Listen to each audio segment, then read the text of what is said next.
coffee in my travel mug had gone cold 3 hours ago, but I kept sipping it anyway. Anything to stay awake during the drive home from Mercy General. 28 years old, and I couldn't remember the last time I'd slept more than 4 hours straight. Double shifts were killing me slowly, but the student loan statements didn't care about my exhaustion.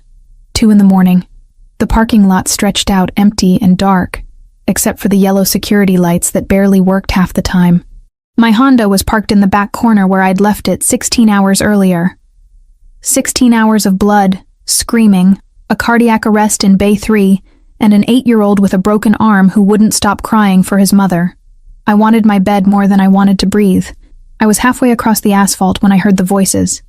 Angry, male, speaking a language that wasn't English. My hand tightened on my keys automatically, that instinct every woman learns about parking lots at night kicking in hard. I should have turned around. Should have gone back inside and asked security to walk me out.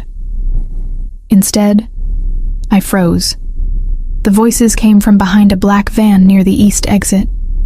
More than 2 men. Maybe 4 or 5. One of them laughed, sharp and cruel. Another responded with something that sounded like a command. Then I heard the unmistakable sound of a gun being cocked. My heart stopped. Actually stopped for a full second before slamming back into rhythm so hard it hurt. I dove behind the nearest vehicle, a delivery truck with mud splattered across its sides. My knees hit concrete and pain shot up my thighs, but I bit down on my lip to keep from making a sound. My phone was in my hand. I needed to call 911. Needed to get help. Needed to do anything except crouch here like a terrified animal. The first gunshot made me drop the phone. It clattered against the ground, screen side down, and I watched in horror as the camera flash went off. Once. Twice. The sound was swallowed by more gunshots, a rapid succession that echoed off the buildings around us like thunder. I grabbed the phone with shaking hands, pressed it against my chest, and squeezed my eyes shut. This wasn't happening. This couldn't be happening. Not here. Not at the hospital where I worked. The shooting stopped. Silence rushed in to fill the space. Heavy and wrong. I could hear my own breathing, too loud, too fast. Someone was walking. Boots on concrete. Getting closer. I pressed myself flatter against the truck's tire, making myself as small as possible. If they found me, I was dead.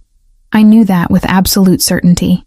Whatever had just happened wasn't something that left witnesses alive. A car door slammed, an engine started. Tires squealed as the vehicle peeled out of the parking lot at high speed, the sound fading into the distance. I stayed frozen for another full minute, counting my heartbeats, before I dared to look. The van was still there. The area around it was empty now. But even from this distance, I could see dark shapes on the ground that hadn't been there before. 6 of them, not moving. I ran. My legs barely worked. I stumbled twice before I reached my car, fumbled with the keys so badly I dropped them, scooped them up with hands that wouldn't stop shaking. The engine started on the 3rd try. I reversed out of the space too fast, nearly hit a light pole, corrected, and drove toward the exit on the opposite side of the lot from where the bodies lay. I didn't look back. Couldn't look back. If I looked, it would become real, and I needed it to not be real for just a little bit longer. The drive to my apartment took 12 minutes. I don't remember a single second of it. One moment I was leaving the hospital. The next I was sitting in my parking space with the engine still running, staring at my hands on the steering wheel. There was no blood on them. I'd expected blood. But my scrubs were clean, my hands were clean, and the only evidence that anything had happened was the phone sitting in my cup holder with its cracked screen. I picked it up with trembling fingers. The screen lit up, showing the lock screen photo of me and my sister Mia from 2 years ago, before she'd left to backpack across Asia, before our parents had died in that car accident, before I'd become this hollow thing that worked 80-hour weeks because going home to an empty apartment was worse than exhaustion. There were photos in my gallery, new ones. I opened the app with a sense of dread. The first image was blurry, just dark pavement and the edge of a tire. The second was clearer, too clear. I could see faces, men in dark clothing standing in a circle. One of them was holding a gun. Another was on his knees. The third photo showed the moment after, captured in stark detail by my phone's flash. I was going to be sick. I made it to my bathroom just in time, heaving into the toilet until there was nothing left. My body shook so violently I had to sit on the floor, pressing my back against the cold tile wall, trying to remember how to breathe normally. I should call 911. Should report what I saw. Should do something other than sit here falling apart. But every time I reached for my phone, I saw those faces again. Saw the casual way they'd executed those men. Saw how efficiently they'd worked. Like this was something they'd done 100 times before. If I called the police, they'd want me to identify the shooters. They'd want me to testify. And the men who did this would know that I'd seen them. They'd come looking for me. I stayed on the bathroom floor until sunrise, watching the light slowly creep across the tiles, trying to convince myself that I'd imagined the whole thing, that it had been some kind of stress-induced hallucination, brought on by too many double shifts and not enough sleep. Then my phone buzzed with a news alert. 6 bodies found in Mercy General Hospital parking lot. Police investigating. No witnesses have come forward. No witnesses. Because anyone smart enough to witness what I'd seen was smart enough to know that coming forward was suicide. I deleted the photos. My hands shook so badly it took 3 tries, but I deleted every single one. Then I emptied the trash. Then I turned off my phone completely and shoved it under the couch cushions like that would somehow make everything go away. It didn't work. Nothing worked. I couldn't eat. Couldn't sleep. Every sound made me jump. Every car that drove past my building made my heart race. By the second day, I'd convinced myself that they knew. Somehow they knew I'd been there. They were coming for me. When someone knocked on my door at 3 p.m, I nearly crawled out of my skin. I looked through the peephole with my whole body tense to run. 2 people stood in the hallway. A man and a woman, both wearing dark suits and expressions that said federal agent more clearly than any badge could. The woman held up identification anyway. FBI. I opened the door because what else could I do? Running would only make things worse. They knew. Of course they knew. The hospital had security cameras in the parking lot. They'd seen me there. Seen me witness the massacre. Seen me run. What they told me was somehow worse than anything I'd imagined. The 6 men who died were mid-level players in a territory dispute. The shooters were Bratva, Russian organized crime with connections that reached into local police departments, the DA's office, and places the female agent didn't name but implied were everywhere that mattered. I was the only witness. The only person who'd seen the faces of the men responsible. The only person who could identify them. And they had a photo. My phone had automatically backed up to the cloud before I'd deleted everything. The FBI had accessed it through a warrant. They had evidence that could bring down 8 members of the Bratva's East Coast operation. All they needed was for me to stay alive long enough to testify. The male agent, Morrison, explained WITSEC like he was reading from a script he'd memorized. New identity, new location, complete severing of all ties to my current life. No contact with anyone I knew, including family. 6 months in protective custody until the federal trial.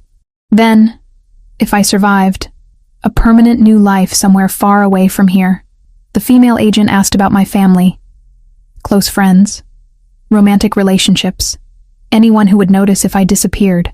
I told her my parents had died 5 years ago. My sister was backpacking through Asia, and we only talked maybe once every 2 months through spotty Wi-Fi connections. My closest friend from nursing school had moved to Seattle last year. I worked so much I barely had time for a social life. The agent nodded like this was good news. Like being alone made me the perfect candidate for vanishing. They gave me 4 hours to decide. 4 hours to choose between testifying and spending the rest of my life looking over my shoulder. Or refusing and likely ending up as dead as the 6 men in that parking lot. I thought about my sister. About never seeing her again. About becoming someone else. Somewhere else. With no past and no connections to anything real. Then I thought about those men kneeling on the concrete. About the casual way their executioners had pulled the triggers. About how many other people they'd killed, would kill, if someone didn't stop them. I called the agents back in 3 hours. Told them yes. Told them I'd testify. Told them to do whatever they needed to do to keep me alive that long. I didn't ask what whatever they needed meant. I should have. Because 2 days later, I died in a car accident on the interstate. At least that's what the news reported. That's what everyone would believe. Hannah Carter, 28, nurse at Mercy General Hospital. No immediate family, no service planned. Cremated remains scattered according to her wishes. I watched my own death announcement on a laptop in a FBI safe house and wondered if this was what ghosts felt like. They gave me a choice of what to wear for my own death. Black jeans or gray ones. A green sweater or a cream-colored cardigan. Like it mattered what a corpse would be dressed in when the car exploded. I chose the jeans I'd bought 3 months ago and the sweater Mia had sent me from Thailand last Christmas.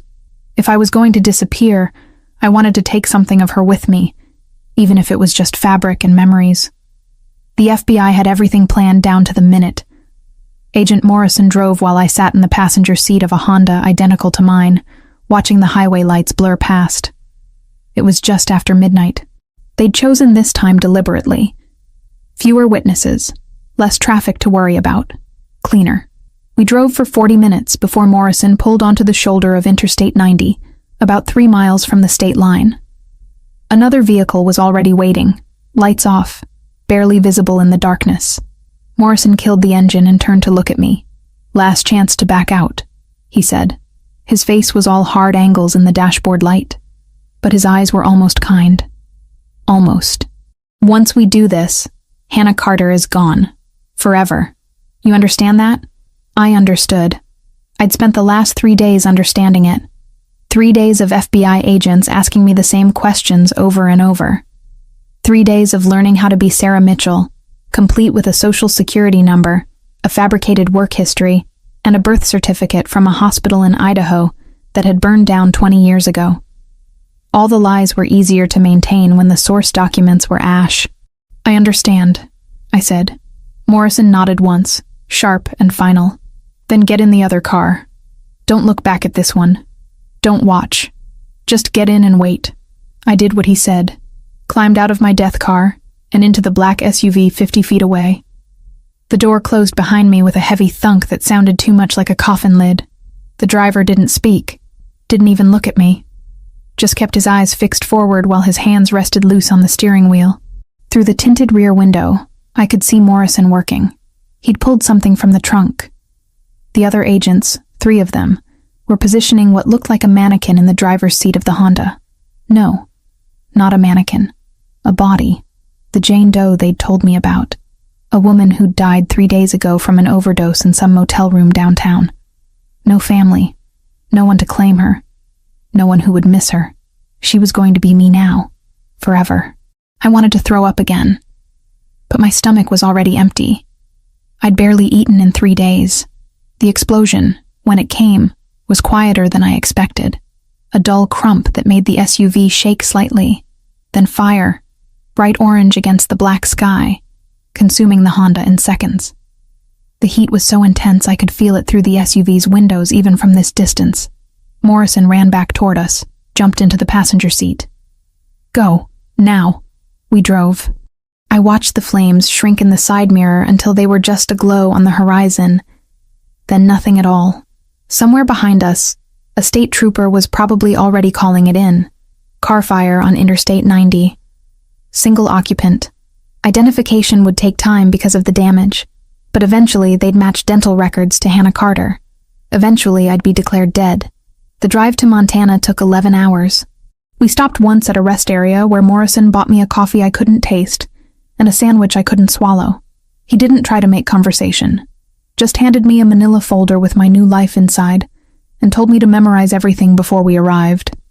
Sarah Mitchell, 28 years old, born in Boise, Idaho, parents deceased, no siblings, worked as a medical transcriptionist before deciding to take a sabbatical, liked hiking and reading, preferred tea over coffee, had never been to the East Coast.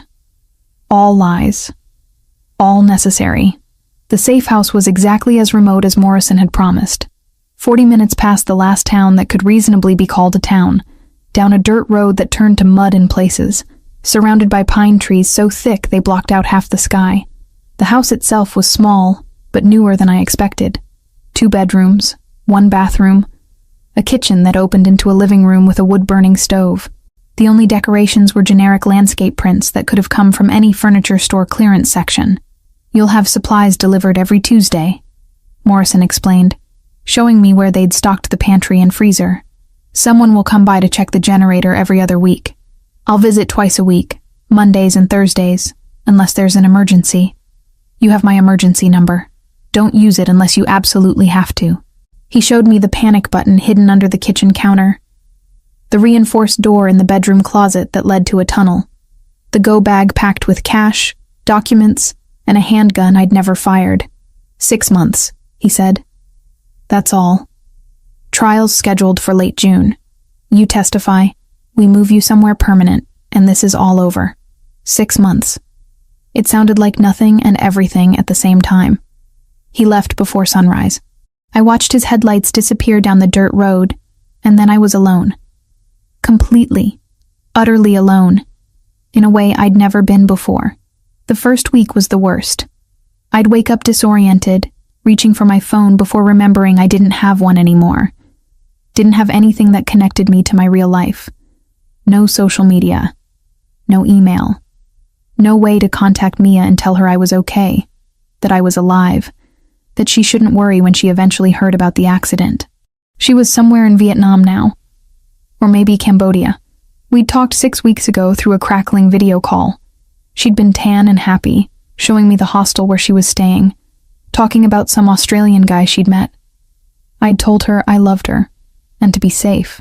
I'd had no idea those would be the last words I'd ever say to her as myself. The guilt ate at me worse than the loneliness. She'd find out through someone at the hospital, probably. One of my coworkers would track her down somehow, send her a message. "Your sister died in a car accident. I'm so sorry." And Mia would come home for a funeral that wouldn't happen, for a body that wasn't mine, and she'd grieve for me while I sat in Montana learning how to be someone else. Morrison said it was necessary, said that if the Bratva even suspected I was alive, they'd go after anyone connected to me, including my sister, especially my sister. Keeping her in the dark kept her safe. I tried to believe that, tried to make it true through sheer force of will. The days blurred together into a routine that was both comforting and suffocating. I woke at dawn because there was nothing else to do. Made coffee I drank alone at a kitchen table built for 4. Read books from the limited selection they'd provided, all paperbacks with the covers torn off to remove any identifying store stickers. Walked the perimeter of the property, counting my steps because otherwise I'd lose track of time entirely. Morrison visited like clockwork, Mondays and Thursdays at 10 in the morning. He'd bring fresh supplies, newspapers with certain articles circled in red pen so I could keep track of the case building against the Bratva. 8 members arrested so far, 3 still at large. Trial date confirmed for June 23rd. He'd ask me questions to keep my memory sharp, make sure I could still identify faces from the photos, still remember the sequence of events exactly as they'd happened. He was professional, thorough, and about as warm as the Montana winter settling in around us. Snow came in November and didn't stop. Some days it fell so thick I couldn't see the tree line from the kitchen window. The world became nothing but white and gray, and the dark shapes of pines bending under the weight of ice. I started talking to myself, just to hear a human voice. Started naming the deer that would occasionally wander past the house. Started counting the hours between Morrison's visits and hating how relieved I felt when his truck finally appeared on the road. This wasn't living. It was existing, waiting, being a ghost who still had to eat and sleep and wake up every morning with nothing to do but survive until June. But I'd made this choice. Signed the papers. Watched my own death burn on a highway while a stranger took my place in the flames. There was no going back now. Hannah Carter was dead and buried in a cemetery I'd never see. And Sarah Mitchell had 6 months to learn how to breathe in a body that felt less real every single day. 6 months. 180 days of existing in a house that smelled like pine needles and propane. I'd marked each one on the calendar Morrison had given me, crossing off the squares with a pen that was running out of ink. June 23rd circled in red. The trial date. The day I could start becoming human again. Morrison was supposed to arrive at 9. He was never late. Not once in 6 months had he missed a visit or shown up even 5 minutes past the hour. So when 9:15 came and went with no sound of tires on the dirt road, I knew something was wrong. By 9:30, my hands were shaking. I stood at the kitchen window, staring at the empty driveway, trying to convince myself there was a reasonable explanation. Flat tire, traffic, some kind of delay that had nothing to do with the fact that 8 men wanted me dead and had resources that reached into places Morrison had assured me were secure. The emergency phone rang at 9:47. I grabbed it on the first ring, my heart already racing. "Miss Mitchell, this is Supervisor Chen from the Federal Bureau of Investigation." The voice was male, clipped, professional. "I'm calling to inform you that Agent Morrison was found deceased approximately 3 hours ago. We're dispatching an extraction team to your location. They'll arrive via helicopter in 30 minutes. Pack only essentials. Do you understand?" The phone slipped in my suddenly sweaty grip. Morrison was dead. Morrison, who'd sat at my kitchen table twice a week for 6 months. Who'd brought me books and newspapers and reminded me that the world still existed outside these walls.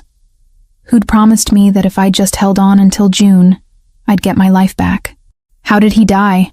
My voice didn't sound like mine. "I'm not at liberty to discuss that over an unsecured line. The extraction team will brief you. 30 minutes, Miss Mitchell. Be ready." He hung up before I could ask anything else. I stood there holding the dead phone, my brain trying to process what this meant. Morrison was my only contact with the outside world. The only person who knew where I was, besides whoever else was involved in WITSEC. If he was dead, if someone had gotten to him, then they knew about me, knew where I was, knew everything. I moved on autopilot, grabbing the go bag from the bedroom closet. It was already packed with clothes, cash, fake IDs, and the handgun I still didn't know how to use properly. My hands fumbled with the zipper. 3 hours ago, the supervisor had said. Morrison had been found 3 hours ago. Something about that timing scraped against my brain wrong. I went to the window that faced east, the direction Morrison always came from, the direction the helicopter should come from if they were flying from the nearest FBI field office. I waited, straining my ears for the sound of rotor blades cutting through mountain air. At 10:12, I heard it. Distant but growing louder. A helicopter, just like the supervisor had promised. But the sound was coming from the west, from the wrong direction entirely. Every instinct Morrison had drilled into me over 6 months screamed at once. Wrong approach, wrong timing, wrong everything. I didn't think. Thinking would have frozen me. I grabbed the go bag, ran to the bedroom, shoved the window open, and climbed through. The cold Montana morning hit my face like a slap.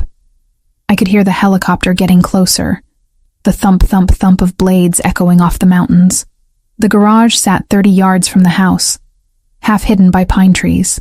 Morrison had shown it to me during the first week, had made me memorize where the keys to the old Chevy pickup were kept. "Always in the ignition," he'd said, "in case you need to run and can't wait for help." I ran. The frozen ground crunched under my feet. The helicopter sound was deafening now, close, maybe right overhead. I didn't look up. I hit the garage door, yanked it open, threw myself into the truck. The engine turned over on the second try, loud and rough. I reversed out fast enough to clip the garage door frame. Didn't care. Aimed for the maintenance road that curved away from the house through the trees. In the rearview mirror, I saw the helicopter descending toward the clearing. It was black, unmarked, and there were people rappelling down before it even touched ground. I drove faster than I should have on a dirt road covered in ice and dead pine needles. The truck fishtailed twice, but I kept control, kept moving, kept putting distance between myself and whatever was happening at that house. 2.5 miles to the highway. Morrison had measured it, had driven it with me once to show me the route. The highway was empty when I reached it. I turned right without knowing why, just following some instinct that said go, move, don't stop. A gas station appeared after another mile, one of those ancient single-pump places that looked like it hadn't been updated since the 70s. A semi-truck sat beside the diesel pump, engine idling. I pulled up next to it, killed the Chevy's engine, and knocked on the driver's side door. The trucker who opened it was maybe 60, with a graying beard and suspicious eyes. He looked me over, taking in my wild hair, my lack of a jacket, the panic that must have been written all over my face. "You okay, miss? I need a ride." The words came out too fast. "Please, I'll pay you." I just need to get to the nearest town." He studied me for another long moment. I watched him decide, saw the moment his suspicion shifted into something that might have been pity, or might have been recognition that whatever I was running from was real. "Get in. I'm heading to Billings. That work for you?" I nodded and climbed up into the cab before he could change his mind. The truck pulled back onto the highway with a grinding of gears, and I watched through the side mirror as the gas station disappeared behind us. 45 minutes to Billings," he said. 45 minutes to figure out what to do next. I'd left my phone in the safe house. Left everything except the go bag. But I had cash, and I had Morrison's training rattling around in my head. Things he'd taught me that I'd thought were paranoid at the time. How to spot a tail. How to use public computers without leaving traces. How to access the dark web if I ever needed to. The trucker didn't ask questions. Didn't even ask my name. Just drove in silence while talk radio played low from the dashboard. By the time we reached Billings, I'd made my decision. He dropped me at a busy intersection downtown. I thanked him, pressed $200 into his hand even though he tried to refuse, and watched him drive away. Then I started walking. I found what I needed 3 blocks later. A place called Internet Oasis Cafe, wedged between a pawn shop and a laundromat. The kind of place that charged by the hour and didn't care who you were as long as you paid in cash. The kid behind the counter barely looked up when I handed him $20. He pointed me to a terminal in the back corner, away from the windows. Perfect. I sat down and my hands were shaking again. I had to Google how to access a VPN, because Morrison's instructions had been verbal, and my memory was scattered from adrenaline. But I got it working eventually. Routed my connection through 3 different countries like he'd shown me. Then I went looking for information about Morrison. The news hit me like a physical blow. Federal agent found dead in vehicle. Apparent homicide. Execution-style shooting. Body discovered at 8 this morning. 8. Not 3 hours before the supervisor had called me. 8 hours. Someone had waited 5 hours to tell me. Had given whoever killed Morrison plenty of time to get to Montana. To get to me. The FBI had a leak. Or worse, the FBI was compromised at a level that made Morrison's death and my near-death not a failure of security, but something deliberate. I was on my own, completely alone with a target on my back and nowhere to go. That's when I remembered Morrison mentioning the dark web forums where criminals traded information, where bounties were posted, where people like the Bratva operated in the open because law enforcement couldn't touch them there. It took me another 20 minutes to find the right form. Another 10 to navigate to the section where bounties and contracts were listed. And there, posted 6 days ago, was my name. Not Sarah Mitchell, Hannah Carter. The post was simple. $5 million for information leading to the individuals responsible for Hannah Carter's death. Another $5 million for proof of their elimination, posted by someone with the username CostaLord22. No photo of me, but my name in full. My real name. The one that was supposed to be dead and buried. The comments underneath ran for pages. Speculation about who I'd been. Why someone was offering $10 million total for revenge on my behalf. Names thrown around, including one that appeared more than any other. Dominic Moretti. Boss of the Moretti family. East Coast territory. Known for being ruthless and methodical. Known for starting a war with the Bratva 3 months ago over some territorial dispute that had left bodies piling up on both sides. 3 months ago. Right around when my funeral would have happened. I stared at the screen until the words blurred. Someone was looking for revenge for my death. Someone with the resources and the will to wage war against the Bratva. Someone who cared that Hannah Carter had died. I didn't know any Dominic Moretti. Had never heard the name before. But he knew mine. And he was the only person in the world right now who had both the power to protect me and a reason to want to.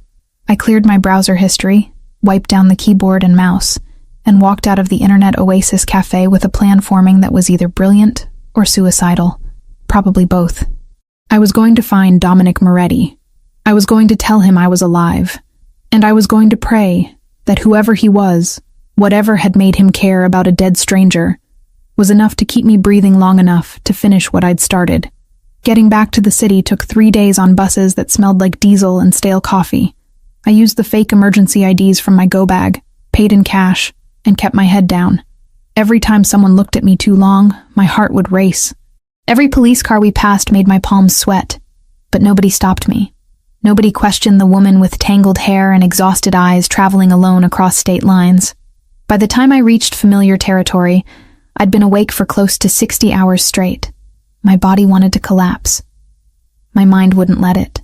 I found a motel on the outskirts of town, the kind that took cash and didn't ask for ID if you paid enough extra. $40 a night for a room that smelled like cigarettes and had a stain on the ceiling I tried not to think about. I spent 4 days learning how to be a ghost in my own city. Watching, waiting, trying to understand who Dominic Moretti was and why my death had mattered enough to start a war. The internet cafe visits gave me pieces. News articles about territorial disputes between the Moretti family and the Bratva. Body counts that made my stomach turn. Financial records that suggested Moretti controlled half the Port Authority and had legitimate businesses that probably weren't legitimate at all. But none of it told me why he cared about a nurse he'd never met. Except he had met me, 2 years ago in a trauma bay while he was bleeding out from 3 bullet wounds. That much I remembered, but he'd been unconscious for most of it. Barely awake when they'd wheeled him to surgery. How could that brief moment have meant anything to him? The cemetery visits were mentioned in a forum post buried deep in the dark web discussions. Someone had seen him there. Wednesdays at 7 in the morning like clockwork. Oak Hill Cemetery. No guards close. Just him and whoever was buried there. I knew who was buried there. Or rather, who wasn't. Wednesday morning came cold and gray. I arrived at Oak Hill at 6:30, when the groundskeeper was just unlocking the gates. He didn't look at me twice. Just another person visiting a dead relative before work. I walked through the rows of headstones until I found mine. Hannah Carter, beloved daughter and sister. The dates hurt to look at. The stone was simple granite, nothing fancy. The FBI had paid for it, I supposed. Or maybe Mia had, thinking she was burying her only family. Fresh roses lay across the base. White ones. They couldn't have been more than a day old. Someone had been here recently. Someone who cared enough to keep replacing them, even though the person they were mourning was standing right here breathing. I moved to the marble mausoleum 20 feet away and pressed myself against its cold side. From here, I could see my grave clearly, but stay hidden behind the structure's bulk. I waited. 7:02. A black SUV rolled through the cemetery gates, tires crunching on gravel. It stopped near the older section where my plot was. 3 men got out first, fanning into positions around the vehicle. Security. Then the 4th door opened. He was taller than I remembered. Or maybe I'd just been too focused on keeping him alive to notice details like height. Dark hair, dark suit. Shoulders that looked like they carried weight even when he walked. He moved with the kind of confidence that came from knowing you were the most dangerous thing in any room. Dominic Moretti didn't look at his guards. Didn't acknowledge them at all. Just walked straight to my headstone and stopped. He stood there for a long moment. Then he knelt. Right there in the damp grass in his expensive suit, like he didn't care about the mud or the cold. His hands shook slightly as he removed the old roses and set down the fresh ones. I saw his lips move, heard words in Italian carried on the morning air. Too quiet to make out clearly, but the tone was unmistakable. Grief. Raw and barely contained. Something cracked open in my chest watching him. This man mourning someone he didn't really know. This man who'd somehow made my death matter enough to wage war over it. I stepped out from behind the mausoleum before I could overthink it. My voice came out steadier than I felt. "You're visiting the wrong grave. There's no one buried here." The effect was instantaneous. All 3 guards had weapons drawn before I'd finished the sentence. Dominic didn't move. Didn't turn. Just stayed kneeling with his back to me, shoulders gone rigid. Voice is wrong. His accent was thicker than I expected. Italian, maybe. Or somewhere close. Hannah Carter had a softer voice. "You're a socia, a lookalike. The Bratva sent you. You were unconscious when I spoke to you." I took another step closer. My legs wanted to shake, but I locked them. "Mercy General Hospital. Trauma Bay 3. You had 3 bullet wounds. The surgeon was delayed, so I stayed with you. I held your hand and told you that you were too stubborn to die just yet. You squeezed my hand back right before the anesthesia took you under." He turned, I watched his face go through a dozen emotions in 3 seconds. Shock first, eyes going wide like he'd been struck. Then disbelief, his mouth opening slightly like he wanted to speak but couldn't find words. Anger flashed next, fast and hot, probably at whoever had made him think I was dead. And finally, devastating relief that made his whole expression crack. 4 steps and he was in front of me. I didn't see him close the distance. One moment he was by the grave. The next his hands were on my face. Large and warm and not quite gentle. His thumbs pressed against my cheekbones, fingers threading into my hair. He was testing, making sure I was real and solid and actually standing here. His eyes were the darkest brown I'd ever seen, nearly black in the morning light. They searched mine with an intensity that stole my breath. 6 months. His voice came out rough, broken. 6 months I've been coming here. I'm sorry. I didn't know. The FBI put me in witness protection. They faked my death. But there was a leak, and my handler was killed yesterday, and they tried to get me too, and I didn't know where else to go. The words tumbled out too fast. I saw your post on the dark web. The bounty on the Bratva for my death. I don't understand why you care, but I need help, and you're the only one with resources enough to... He pressed a finger against my lips, cutting me off. Then he pulled out his phone with his other hand and spoke rapid Italian to whoever answered. Commands, short and sharp. His eyes never left my face. When he ended the call, he finally released me, but only to grab my hand instead, pulling me toward the SUV. The guards had lowered their weapons but kept scanning the area with professional paranoia. We leave. Now. Not a suggestion. If you found me, the Bratva can too. They have people watching. Always watching. Wait. I need to explain. In the car. Move. He opened the back door, practically pushed me inside, climbed in after me. One of the guards was already behind the wheel.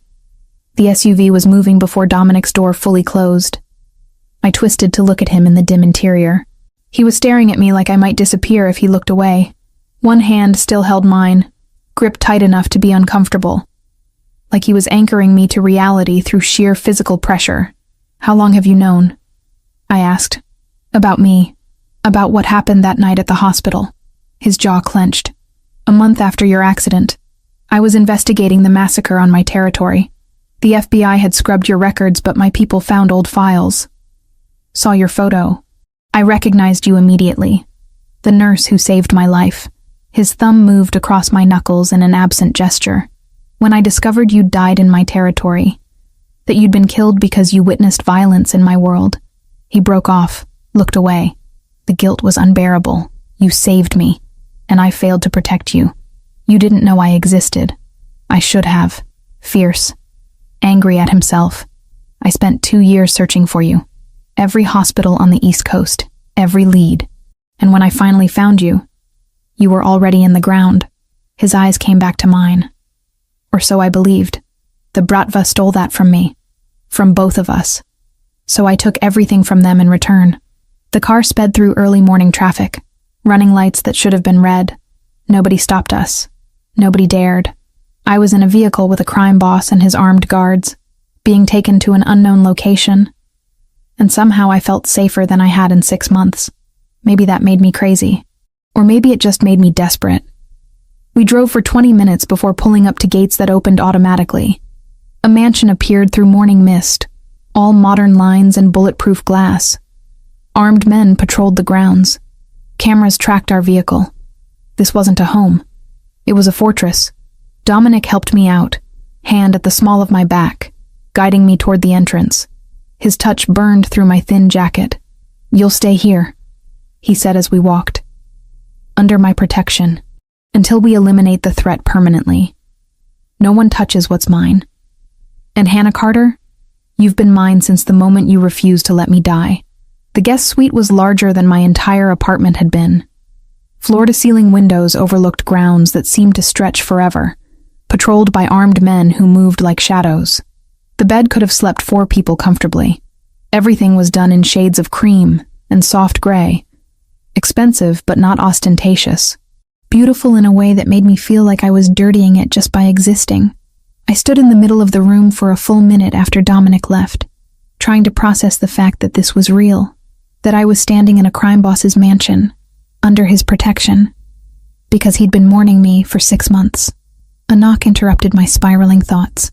A woman in her 50s entered, carrying an armful of clothes.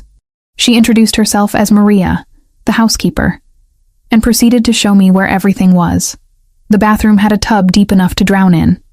The closet held clothes in my exact size that definitely hadn't been there an hour ago. "How did you know what would fit?" I asked. Maria smiled. "Mr. Moretti is very thorough when he wants something done. That should have been creepy. Instead, it just felt surreal." She left me alone to shower and change. I stood under water hot enough to hurt until my skin turned pink, trying to wash away 6 months of fear and 3 days of bus travel. When I finally emerged, wrapped in a towel that probably cost more than my monthly salary used to be, I found a tray of food waiting on the desk. Soup, bread, fruit. I couldn't remember the last time I'd eaten a full meal. I managed half of it before exhaustion won. The bed swallowed me whole. I was asleep in minutes. The nightmare came at 3:12 in the morning. I knew because I saw the clock when I jerked awake. Heart slamming against my ribs. Morrison's dead eyes staring at me from behind my eyelids. The house in Montana burning. The helicopter descending. Running through snow that turned to blood under my feet. I was still trying to remember how to breathe when my door opened. Dominic stood in the doorway, wearing only sleep pants, a handgun held loose at his side. His hair was messed from sleep. He took one look at me, saw whatever was written on my face, and crossed the room. "Nightmare," I managed. "Sorry, I didn't mean to wake you." He set the gun on the nightstand. "You didn't. I don't sleep well." He sat on the edge of the bed, keeping distance between us but close enough that I could feel the warmth radiating from him. "Tell me what you need." "I don't know." The honesty scraped out of me. "I keep seeing him. Morrison, and all the ways I almost died in the last week. You're safe here. Simple. Absolute. Like he could make it true through sheer force of will. You can't promise that. Watch me." He shifted, leaning back against the headboard, stretching his legs out on top of the covers. "I'm not leaving until you sleep. Argue if you want, but you'll lose." I should have told him to go. Should have maintained some kind of boundary. Instead, I lay back down, still on my side of the bed, and closed my eyes. His presence was solid and real next to me, proof that I wasn't alone in the dark. When I woke 6 hours later, he was gone, but I'd slept without nightmares for the first time in months. It became our routine.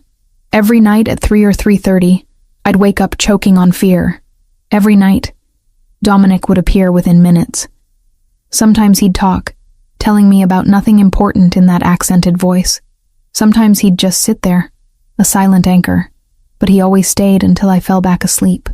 I stopped questioning it after the third night, started accepting it as fact. This was how things worked now. The days developed their own rhythm. Breakfast on the terrace if weather allowed, coffee strong enough to strip paint. Dominic would read newspapers while I relearned how to be a person instead of a ghost. He'd tell me about developments with the Bratva, about the FBI investigation into Morrison's death, about the trial date that was now only 3 weeks away. Afternoons were for planning. We'd spread maps across the library table, marking safe houses and known Bratva locations. He taught me about his world in pieces, explaining territories and alliances like a professor lecturing on geopolitics. I taught him about trauma medicine, about triage protocols, about what it felt like to hold someone's life in your hands. Dinners were when we stopped being strategic and started being human. He asked about my parents, about Mia, about the life I'd had before everything imploded. I told him things I hadn't told anyone, about how lonely nursing had been. Working 80 hours a week because going home to silence hurt more than exhaustion, about how guilty I felt that Mia thought I was dead, that she was out there grieving while I hid. He told me about searching for me. 2 years of following dead ends, chasing leads that went nowhere. Every hospital on the East Coast. Every nursing registry. He'd had investigators tracking down every green-eyed brunette who'd worked ER during that time period. Why? I asked one night over wine I barely touched. You barely knew me. His fingers tightened on his glass. You treated me like a person. Not a boss, not a criminal. Just someone who was hurt and scared and trying not to show it. In my world, that's rarer than you'd think." He paused. "And when I woke up after surgery, you were the first thing I looked for. But you were gone. I've been trying to find you ever since." Something in my chest cracked open at that. The touches started accidentally. Reaching for the same document, fingers brushing. Him steadying me when I tripped on the library steps. My hand on his shoulder when I leaned over to look at something on his laptop. But they started lasting longer. His hand at the small of my back when we walked became constant. My fingers on his wrist to get his attention began lingering. 2 weeks in, one of his men came back from a skirmish with the Bratva. Minor casualties. Dominic had taken a bullet to his left bicep. Just a graze, but deep enough to need stitches. He refused to go to his doctor. Said I could do it. I found myself in his bedroom, medical kit spread across his desk, while he sat shirtless in a chair that probably cost more than a car. The wound was clean, but angry, bleeding sluggishly. I cleaned it with steady hands, falling back into nurse mode automatically. "You're good at this," he said quietly. "I've had practice." I threaded the needle, leaned closer. "This will hurt. Pain and I are old friends." I made the first stitch. He didn't even flinch. I worked in silence, focusing on making each suture neat and even, but I was hyper-aware of how close we were, how his skin was warm under my gloved fingers, how he smelled like expensive soap and gunpowder and something darker underneath. "You had the same expression," he murmured. I glanced up. His eyes were on my face, not his arm. "What?" 2 years ago, in the trauma bay. You had this exact expression, completely focused, tongue between your teeth." His free hand came up, thumb brushing the corner of my mouth. "I thought I was hallucinating an angel. Then you told me I was too stubborn to die, and I knew you were real." My hands stilled. We were so close I could count his eyelashes. Could see the exact moment his gaze dropped to my lips. "Hannah." My name in his mouth sounded like a prayer, or a curse. "You should be afraid of me. Of this." "I know." I tied off the stitch, moved to the next. "But I'm not. I'm safer with you than I've been anywhere else. That probably makes me crazy." "It definitely makes you crazy." But his thumb was still tracing my jawline, gentle in a way that contradicted everything else about him. The moment broke when someone knocked sharply on the door. Business. Always business pulling him away. He stood, threw on a shirt over the fresh bandage, and was gone before I could process what had almost happened.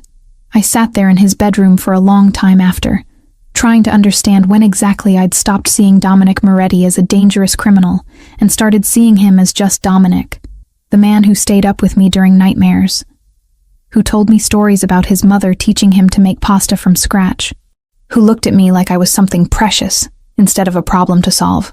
That night at dinner, I used his first name for the first time. "Dominic, can you pass the salt?" His hand froze halfway to his wineglass. His eyes snapped to mine, dark and intense. "Say it again." "What?" "My name." "Say it again." "Dominic." Softer this time. Something shifted in his expression. Heated and desperate and barely controlled. He stood abruptly, chair scraping back. For a second I thought he'd leave. Instead he crossed to me, pulled me up by the hand. "When this is over," he said, voice rough, "when the Bratva is dealt with, and you've testified and you're finally safe, we're going to have a very long conversation about what you do to me when you say my name." Then he let me go and walked out, leaving me standing there with my heart racing and my whole world tilted on its axis. Because somewhere between Montana and here, between nightmares and breakfast conversations and stitching his wounds, I'd done the most dangerous thing possible. I'd started falling for Dominic Moretti.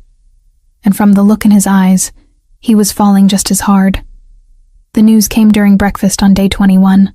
Dominic's phone rang while he was pouring my coffee, and I watched his expression shift from relaxed to lethal in the span of a single breath. He answered in Italian, listened for maybe 30 seconds, then ended the call without a word. "They know you're alive." He set down the coffee pot with careful precision. Too careful, like he was holding back violence. "One of my informants inside the Bratva confirmed it this morning. Security footage from that internet cafe in Billings captured your face." They've been tracking you since Montana. My stomach dropped. How long have they known? At least a week, maybe more. His jaw clenched. They're planning something. Volkov wants you dead before the trial. My informant says he's calling in every resource he has left. This won't be a small operation. I set down my fork, appetite gone. What does that mean? It means they're coming here, soon. He pulled out his phone again, started typing rapid commands. I'm increasing security. No one gets within a mile of this property without me knowing about it. How many men does he have? Too many. His eyes met mine, dark and serious, but not more than I can handle. You're safe here, Hannah. I promise you that. The word safe had lost all meaning somewhere between Montana and here, but I nodded anyway because what else could I do?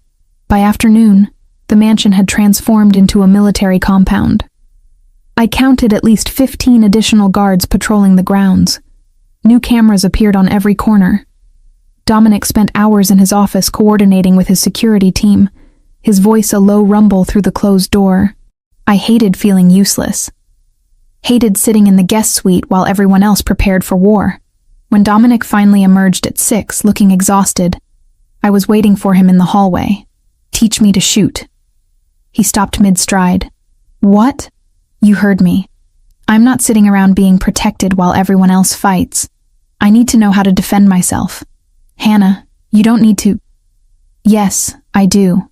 I stepped closer, met his eyes without flinching. If they get through your security, if something goes wrong, I won't be helpless. So either you teach me or I figure it out myself. Something shifted in his expression. Not quite approval, but close. You're serious about this? Completely. He studied me for a long moment, then nodded once. Tomorrow morning, 7. Don't be late. The private shooting range was tucked into the basement, soundproofed and equipped with everything from handguns to rifles. Dominic was already there when I arrived, setting up targets at the far end of the range. He'd changed into dark jeans and a fitted black shirt that did nothing to hide the way he moved. Ever fired a gun before? He asked without looking at me. Once. Morrison made me practice with the one in my go bag. I was terrible. We'll start simple. He picked up a handgun from the table, checked it with practiced efficiency, then held it out to me. Glock 19, standard issue. Good weight, reliable. I took it, feeling the cold metal settle into my palm. Heavier than I remembered. Dominic moved behind me, his chest nearly against my back. Stance first. Feet shoulder-width apart. Left foot slightly forward if you're right-handed. His hands came to my hips, adjusting my position. Heat radiated through the thin fabric of my workout clothes. That's it. Now raise the weapon. Both hands.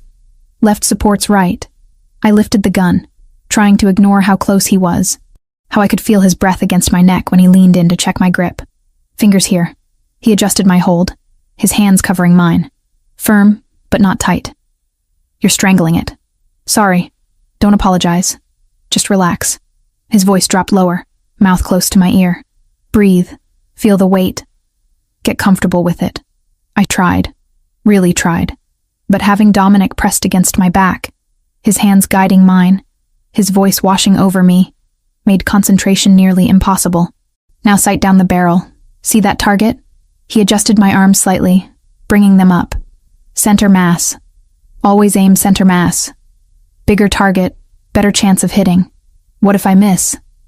You won't. Not with me here. Absolute confidence. On 3, squeeze the trigger. Don't pull. Squeeze. 1, 2, 3. I squeezed. The gun kicked back into my palms, the shot echoing despite the soundproofing. The target barely moved. I missed. Look again. I squinted at the target. There was a hole. Not center mass, but close. I hit it. You did. I could hear the smile in his voice. Again.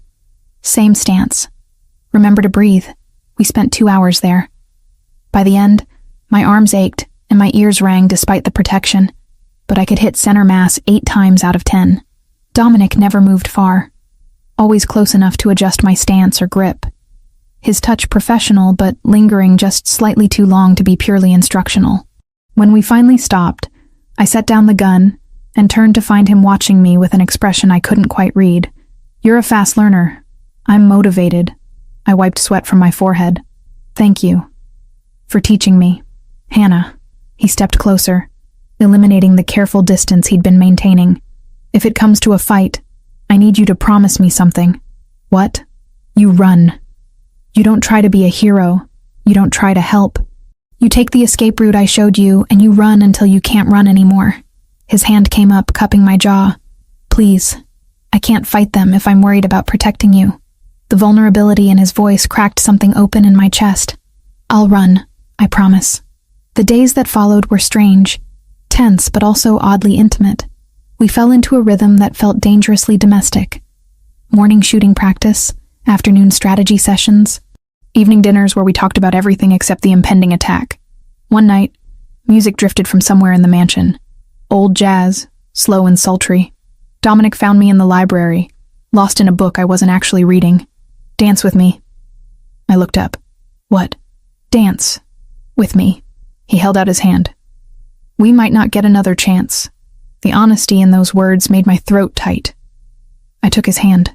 He pulled me close in the empty library, one hand at my waist, the other clasping mine. We moved slowly to music that was barely audible, more swaying than actual dancing. His thumb traced circles on my lower back through my shirt. "I need to tell you something," he said quietly. "What?" "My people found the FBI leak. Agent named Richardson. He's been feeding information to the Bratva for 6 months. Sold them Morrison's location for $200,000. Rage burned hot and fast. Where is he now?" "Dealt with. Flat. Final. He won't hurt anyone else." I should have been horrified. Should have pulled away.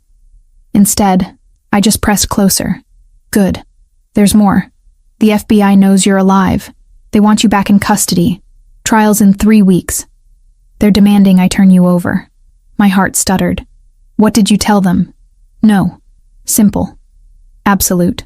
You're not going back into their system. Not when they can't protect you. Dominic, I have to testify. That's the whole point.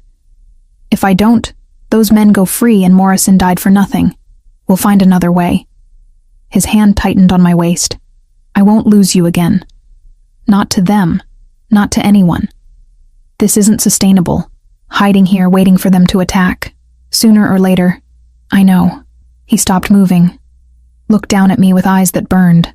"I know this can't last. I know you deserve better than this life. But I'm selfish enough to want you anyway." My breath caught. "Dominic!" His phone's emergency alert shattered the moment. He pulled it out, read the message, and every line of his body went rigid. "What is it?" "Bratva. 43 men confirmed. 3 miles out and closing fast." He was already moving, pulling me toward the door. "They're coming tonight." The alarm system screamed at 2:37 in the morning. I jolted awake, heart already racing before my brain caught up to what was happening. The sound was different from the test Dominic had run. This was real. This was them. I was out of bed and grabbing the Glock from my nightstand when the first explosion hit. The entire mansion shook. Glass shattered somewhere below. The lights flickered once, twice. Then emergency generators kicked in, bathing everything in red. My door flew open. Dominic stood there in tactical gear, face grim, a rifle in his hands. Blood streaked down from his temple where flying glass had caught him. "You're hurt. It's nothing. Come on." He grabbed my arm, pulling me into the hallway. Gunfire erupted from multiple directions. Close. Too close. His men were already engaged. We ran toward the east wing, toward the secret passage he'd shown me during the first week. The house was chaos around us. Shouting in Italian and Russian. More explosions. The smell of smoke and cordite burning my throat.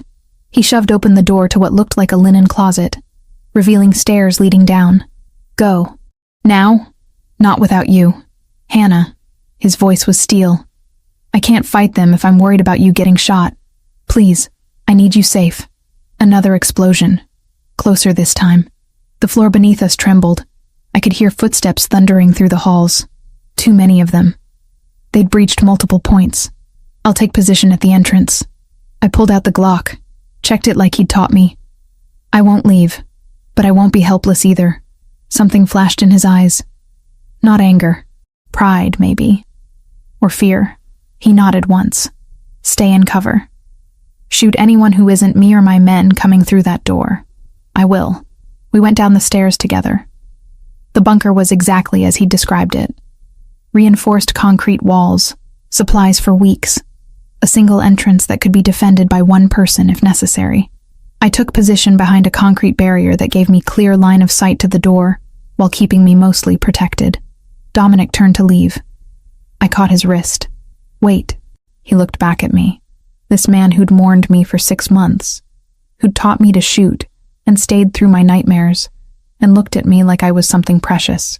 This man I'd somehow fallen for despite every logical reason not to. I pulled him down and kissed him. It wasn't gentle, wasn't careful. It was desperate and fierce and tasted like fear and gunpowder. His hand came up to cup the back of my head, holding me against him like he was trying to memorize the feeling. Around us, the battle raged. People were dying. But for 5 seconds, there was just this. When we broke apart, we were both breathing hard. Come back to me, I said. I promise. He pressed his forehead to mine. Stay alive, Hannah. That's all that matters. Then he was gone, taking the stairs 2 at a time. And I was alone with the sound of warfare echoing through concrete walls. I lost track of time. Could have been 20 minutes or 2 hours. The gunfire was constant at first, a steady roar punctuated by explosions. I counted each one, prayed after each one that Dominic was still breathing somewhere up there. The Glock was heavy in my hands. I kept my finger off the trigger like he'd taught me, ready, but controlled. Twice, footsteps approached the door. Both times they retreated before reaching it. His security was holding, barely, but holding. Then, gradually, the shooting began to slow. The explosions stopped. The voices faded. Silence crept in to fill the spaces between gunshots, until there was nothing but my own breathing and the hammer of my pulse in my ears. 8 minutes of complete silence. 8 minutes where I didn't know if Dominic was alive or dead, if I should stay hidden or run. If the Bratva had won and were currently searching for me. I aimed the Glock at the door, hands remarkably steady despite the terror coursing through me. The door opened. My finger tightened on the trigger. Then I saw who it was, and nearly dropped the gun. Dominic stood in the doorway, covered in blood and soot, and looking like he'd fought through hell. There was a wound on his left thigh, dark blood soaking through his tactical pants. Another gash across his shoulder, deep enough that I could see it even through torn fabric. But he was upright. He was moving. He was alive. I ran to him, hit him hard enough that he staggered back. His arms came around me immediately, crushing me against his chest hard enough to hurt. I didn't care. You're alive, I said into his neck. You're alive. Told you I'd come back. His voice was rough, exhausted. His hand tangled in my hair. It's over. They're dead or captured. You're safe. I pulled back just far enough to look at him, to see the truth of it in his eyes. Then I kissed him again, harder than before, tasting blood and smoke and survival. His response was immediate and consuming, months of restraint shattering between us. We didn't make it back upstairs, didn't make it anywhere civilized. We crashed together right there against the concrete wall, urgent and desperate and utterly graceless. His hands were everywhere, mine matching his frenzy. This wasn't about romance or seduction. This was about being alive when we'd both come so close to death. When it was over, we stayed pressed together, breathing hard, his weight pinning me to the wall in a way that should have been uncomfortable but just felt safe. I love you. The words escaped before I could stop them. I know it's insane, and we barely know each other, and you're a criminal, and I'm supposed to testify against your world. But I love you. He pulled back enough to look at me, dark eyes searching mine. Say it again. I love you. Again. I love you, Dominic Moretti. He kissed me once more, softer this time. When he spoke, his voice was raw. I loved you from the moment you held my hand in that trauma bay. I loved you through 2 years of searching. I loved you even when I thought you were dead. His thumb traced my cheekbone. You're mine, Hannah. Always have been. I'm yours.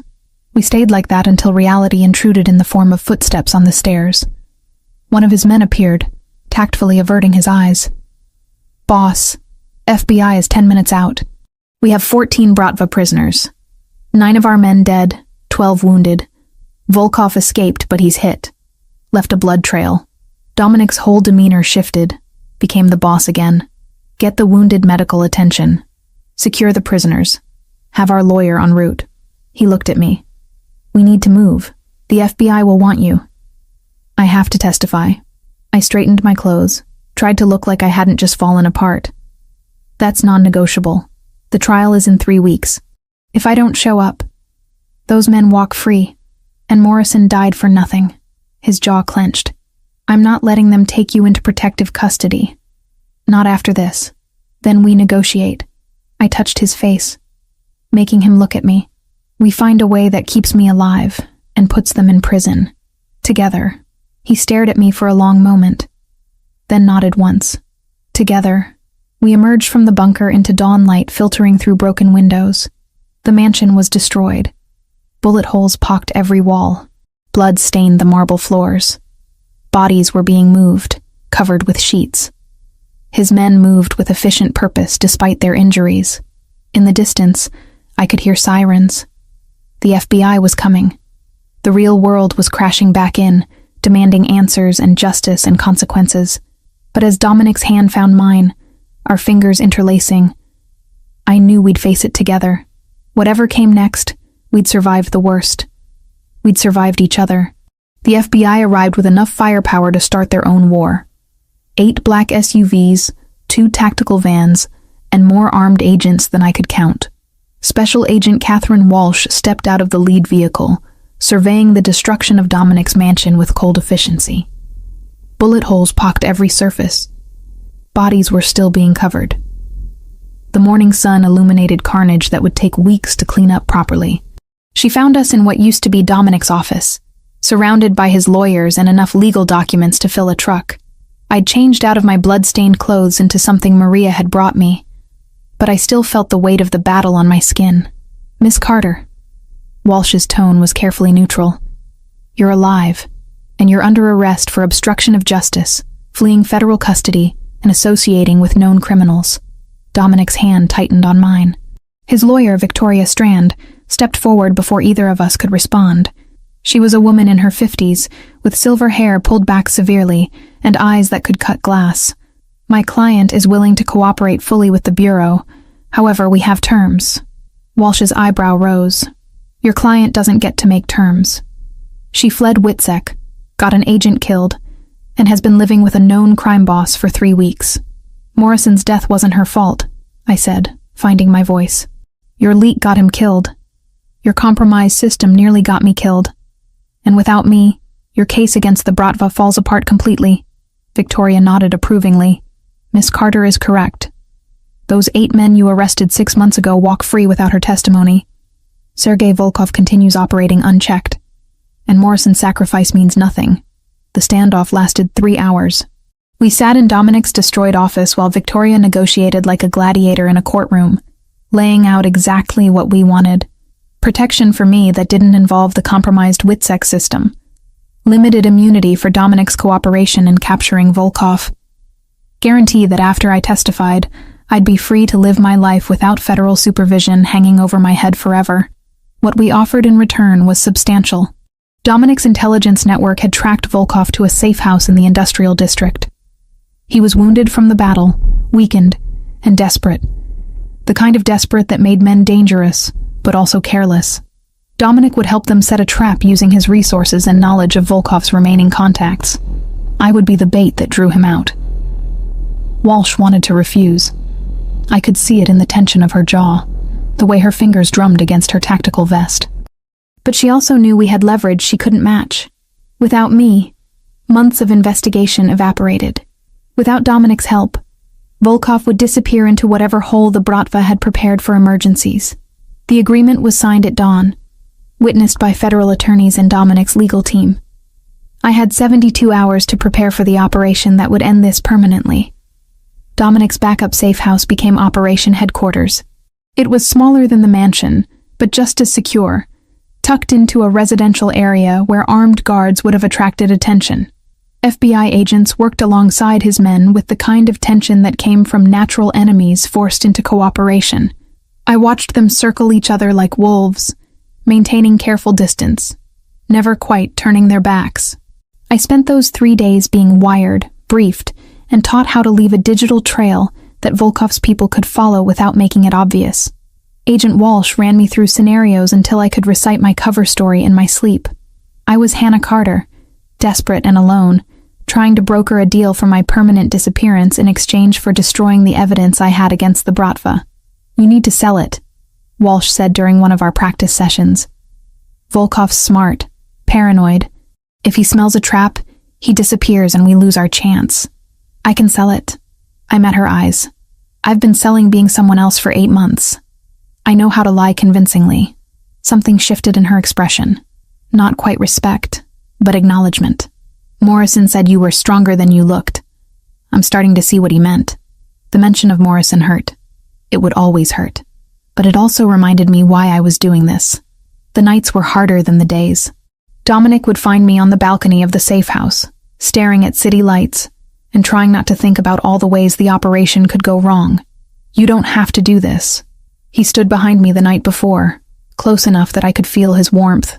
"We can find another way." "There is no other way." I turned to face him. "This ends tomorrow, one way or another. And I need it to end, Dominic. I need to stop running." His hand came up to cup my face, thumb tracing my cheekbone with the gentleness that always surprised me from someone so dangerous. "If anything happens to you, it won't. You'll be there." I caught his wrist, pressed a kiss to his palm. "You've protected me this far. I trust you to finish it." We didn't sleep that night, just held each other in the dark, memorizing the feeling in case tomorrow took it all away. The warehouse district was exactly as bleak as I'd imagined.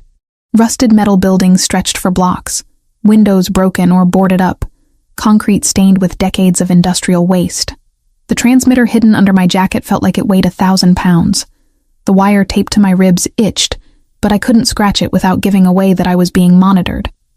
I met the intermediary at noon, in an abandoned office building 3 blocks from the Target warehouse. A thin man with nervous eyes who kept checking his phone every 30 seconds. I played my part well, pretending to negotiate terms for my disappearance. Pretending I didn't know every word was being recorded by FBI surveillance.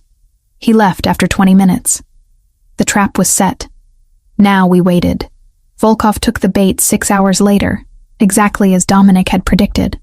I was alone in the warehouse office when the doors burst open with enough force to tear them off their hinges. 18 men flooded in, weapons drawn and ready, and there, in the center of the formation, was Sergei Volkov himself, older than his photos, with graying hair and cold blue eyes that assessed me like a problem to solve. The bullet wound in his side was poorly bandaged, fresh blood seeping through his expensive shirt. Hannah Carter. His accent was thick, Russian consonants harsh.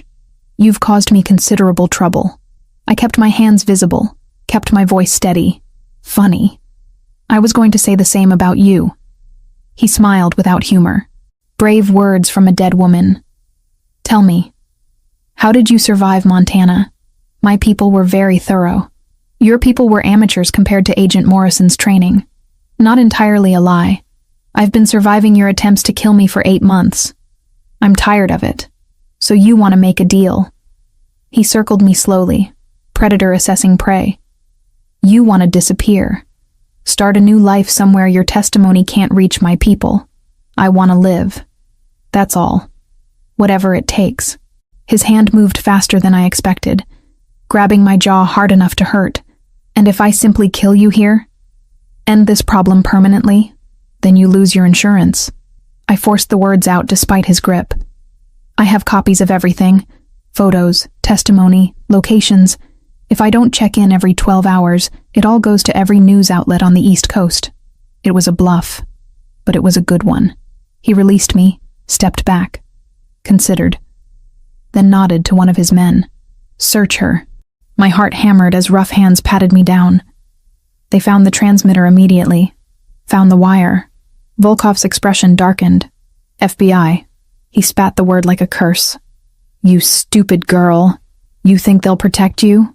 The The windows exploded inward as Dominic's men and FBI agents breached simultaneously from 4 different entry points. Gunfire erupted from every direction, deafening in the enclosed space. I dove behind a metal desk as bullets punched through walls like paper. The chaos was absolute. Smoke grenades filled the warehouse with choking gray clouds. Flashbangs disoriented Volkov's men. I stayed low, hands over my head, trying to become as small a target as possible.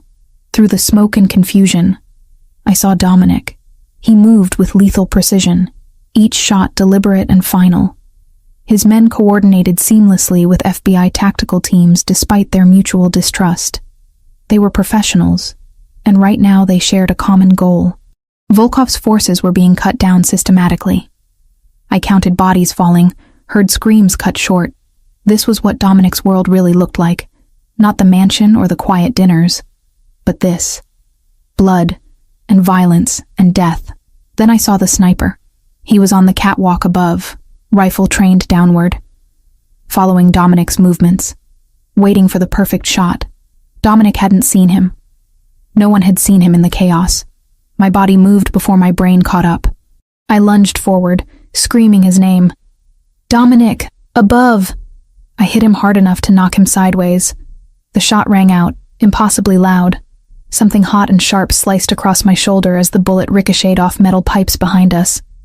Pain bloomed, but it was distant, unimportant. We were alive. Both of us were alive. Dominic rolled, came up firing. 3 shots in rapid succession. The sniper fell from the catwalk, hit the concrete with a wet thud.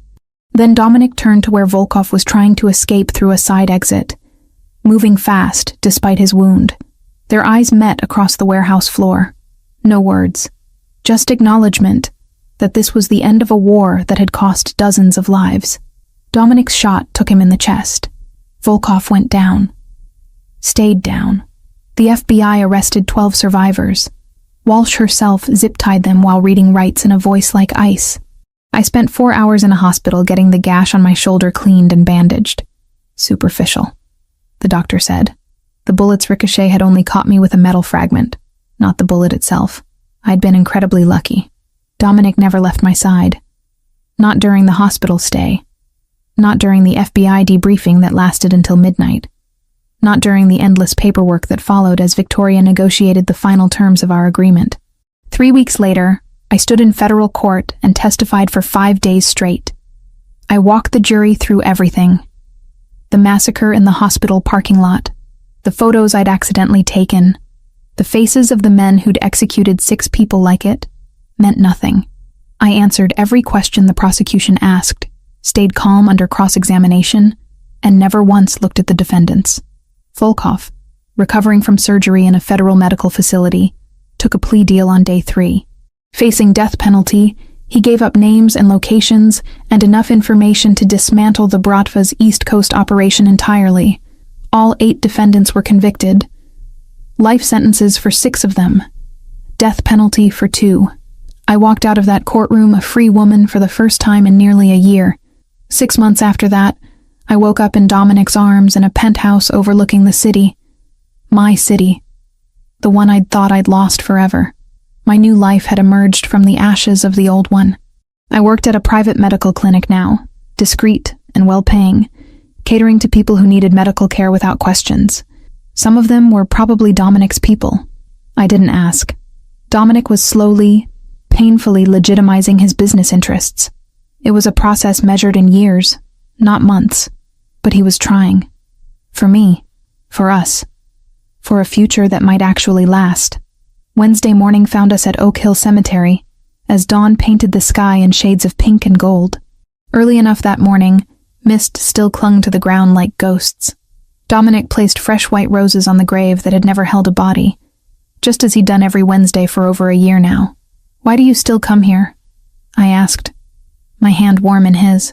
He was quiet for a moment, looking at the stone that bore my name and dates that marked a death that hadn't happened. Because this is where everything changed. Where I got a second chance I didn't deserve. His eyes met mine, dark and steady. Where we started becoming real instead of just surviving. I leaned against him, feeling solid and alive and possible. The future stretched before us. Uncertain, but ours.